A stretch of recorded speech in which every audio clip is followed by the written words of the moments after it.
Hello, and thanks to everyone listening. My name is Kristen Morin. I'm a postdoctoral fellow at the Northern Ontario School of Medicine, and I'll be presenting a study that we conducted together with my research group.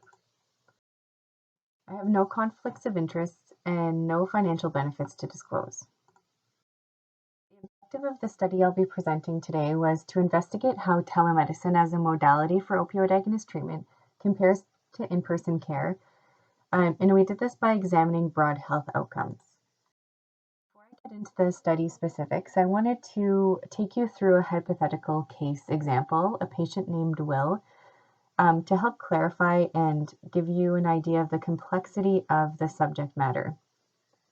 Will is a 33-year-old electrician from Nipigon, Ontario. He got injured at work and received a prescription for opioids to manage his pain. Will had to return to work before fully recovering from his injury and needed higher and higher doses of opioids to manage his pain, and this began to affect his work. Will became dependent on his medication and lost his job. Because he didn't have benefits to continue paying for his medication, he turned to the streets to get the opioids he needed to manage his pain and now his withdrawal symptoms. Will became very ashamed of his behavior.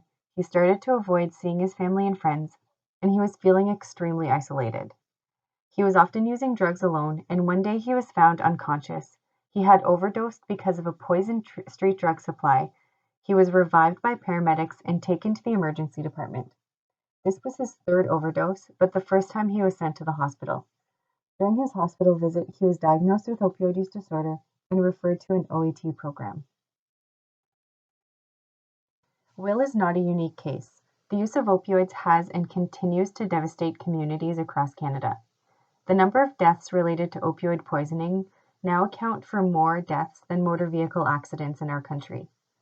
We also know that over 70,000 people in Ontario are in opioid agonist treatment, and we use this number to estimate the prevalence of opioid use disorder in a population. And this is the indicator that we used in our study to identify patients. The issue of opioids is especially critical in Northern Ontario, and one of the reasons is because northern communities have some of the lowest access to specialized physician services.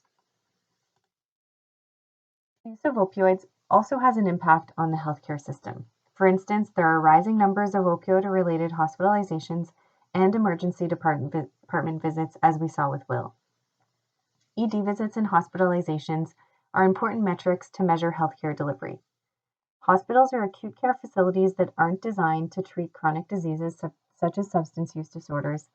So, if there are high numbers of people going to the emergency department for opioid-related reasons, it can be an indication by health system planners that there are issues with service access in communities. If you think back about Will, perhaps if he was referred to an OAT program, or if he had access to a safe consumption site, or if there wasn't so much stigma attached to using opioids, his overdose and emergency department visit may have been avoided. And this is really the interpretation and language that influenced the way that we chose and measured the outcomes for this project. In Canada, the gold standard of treatment for opioid use disorder is opioid agonist treatment, or OAT, as I've been referring to it. And OAT includes taking medications such as methadone and buprenorphine naloxone. In Ontario, most patients will begin receiving treatment in specialized OAT clinics. At the time of this study in Ontario, only physicians could prescribe methadone. The requirement of an OAT program is that the patient comes in for daily observed dosing of their medication while they're being stabilized in treatment, and this observed dosing can be done by a nurse or a pharmacist.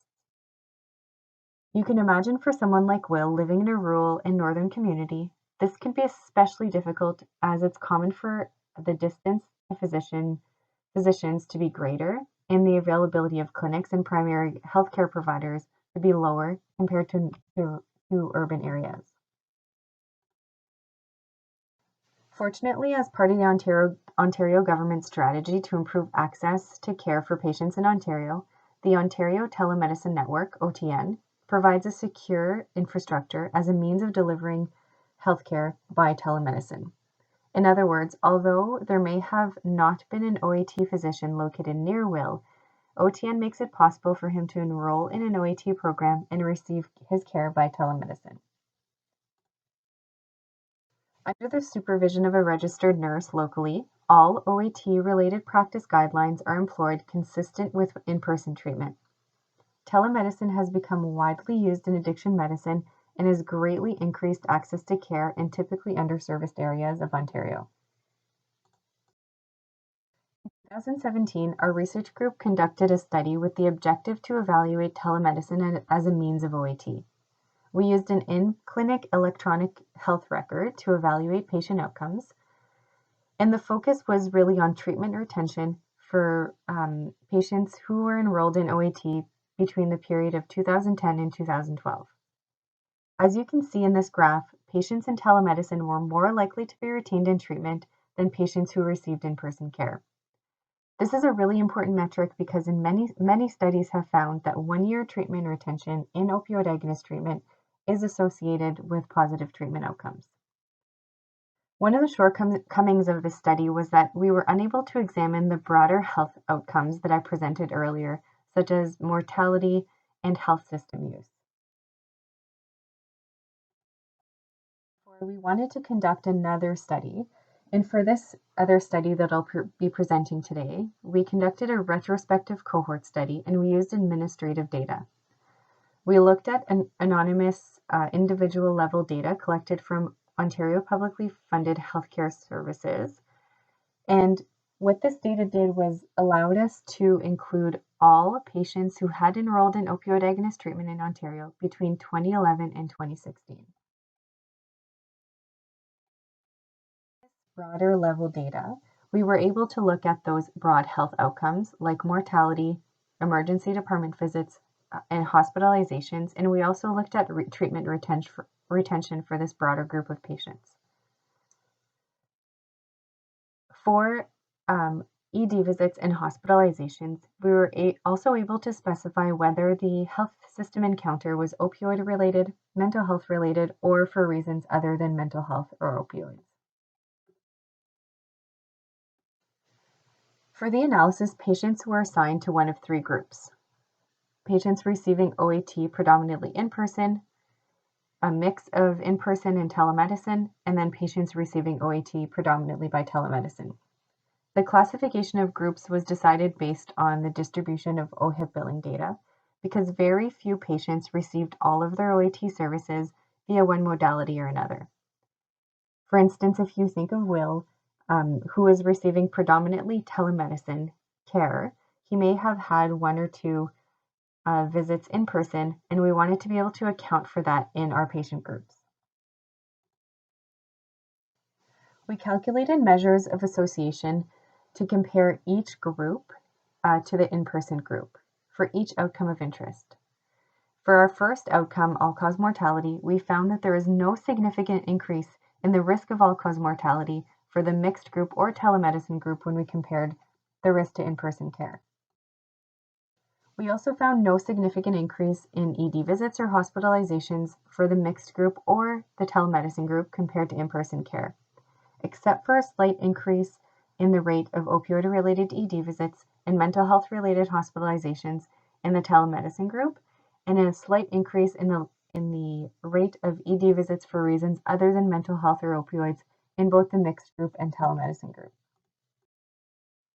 We also found that patients who accessed telemedicine-based OAT were just as likely to be retained for 1 year when compared to patients predominantly receiving in-person care. And that was for both the methadone and buprenorphine naloxone group. And if you noted earlier, in our earlier study, we found that patients receiving telemedicine-based OAT were more likely to be retained. And to compare the 2 studies, just to consider that we looked at a broader range of patients, so a higher number of people in our cohort for this study here. And we also separated the patients receiving methadone and buprenorphine naloxone because typically the rates of retention in these 2 medications are very different. And just to summarize, what we found with conducting these 2 studies was that telemedicine is just as effective as in-person care for OAT, And we also know that it has the potential to expand access to care in places where access may be limited, such as rural and remote areas. Important to consider when you're thinking about these results and interpreting them that there are limitations to using this type of data to conduct cohort studies. So in this study, as I mentioned, we used physician billing data. And so the accuracy of the data actually depends on whether there were physicians available to make the diagnoses of OAT or opioid use disorder. And also the data accuracy is dependent on the physician's recording practices. Also with this type of data, we miss certain aspects of care, such as, for example, quality of care and coordination of care between physicians. So just important to consider these limitations as you're interpreting the results. Take a few moments to thank our partners, so the Ontario Telemedicine Network, the supervisor for the study, Dr. David Marsh, and my colleagues, Dr. Joe Eibel and Matt Parada. And everyone for listening today.